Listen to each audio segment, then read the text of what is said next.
Hello, my name is Leslie Torres, and this is for assignment 5 to Redshirt or to not Redshirt. I disagree with delaying children's entry into school and or segregating them into extra year classes actually labels children as failures at the outset of their school experience. I feel like extra year classes may help individuals. Just because a child is not ready to go into kindergarten doesn't mean that they are going to be a failure. This student may not be given the attention they need in their education, or maybe the teacher is only teaching by using only one of the ways of learning instead of using all three, which are auditory, kinesthetic, and visual. One may not know how they learn, which could be a reason why they struggle. But once a student finds out how they learn or what can help them learn, they will be able to conquer any goals that they set for themselves. I will say that delaying entry can affect a child negatively because they aren't getting the knowledge they should be. A child shouldn't be redshirted because their birthday doesn't meet the cutoff. In the article, it says there has also been a trend for parents to delay children's kindergarten entry a year beyond the time a child is eligible to start school.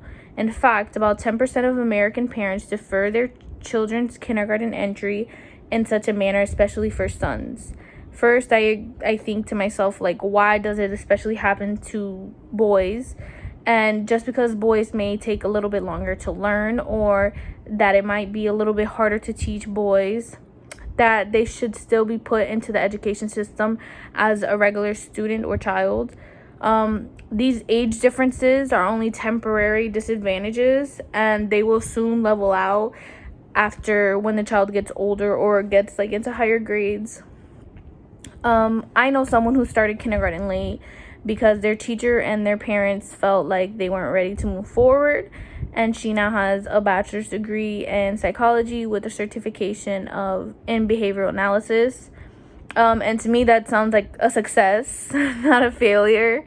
So these students shouldn't be considered a failure or labeled as failures when they will become successful in the future. And they might be more successful than those who weren't redshirted because they were given that extra time in their education.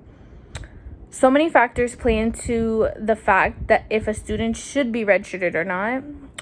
The role of the preschool teacher in determining whether or not a child should be academically redshirted should be concluded by multiple factors.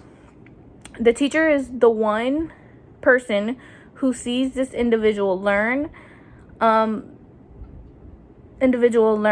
how they are socially in a classroom setting, and how they are and how they work with their peers.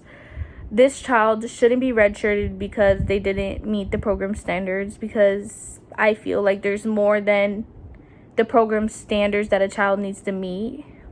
As I said before, multiple factors play into why a student should be redshirted, and students are all different and they learn differently, and I feel like that needs to be put into consideration when making this decision, because this decision could affect a student's education. Thank you.